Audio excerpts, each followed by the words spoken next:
Welcome Thundercat fans to another chapter of Third Earth Reviews Storytime, where I take an in-depth look at some of our favorite vintage storybooks and comics. In this chapter, I will be taking a look at the 1980s Thundercat Storybooks. In the mid to late 1980s, during the height of the Thundercat popularity, Random House published several different Thundercat storybooks.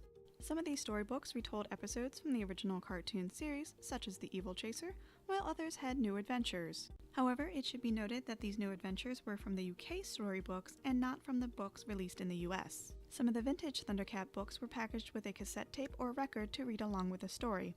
While most of these books were picture books, there were a few illustrated novels released.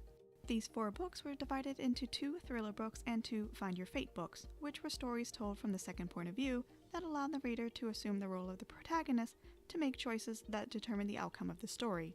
Several of the Thundercat books were released in different formats. These formats included not only hardcover and softcover books, but large books, mini books, and library versions. There were also some Thundercat books only released in the UK, such as the Thundercat Annuals. These books were a collection of the Thundercat UK comics.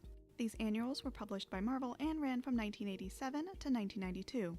In addition, there were a few other books only released in the UK, such as The Astral Prison and Other Stories, The Origin, Lionel's Quest, and the Storybook Gift Box. This gift box was published by Tempo Books, London, and included 4 mini-books and an audio tape. These books were Exodus, The Mutants Alliance, The Evil Chaser, and The Quest for the Magic Crystal. And finally, there were several coloring books, sticker books, and activity books released in both the United States and the UK during the mid to late 1980s.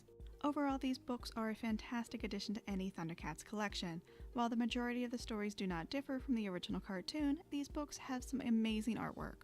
They can be a little hard to find, so if you're interested in checking these books out and you happen to come across one in the wild, I would highly recommend getting it for yourself.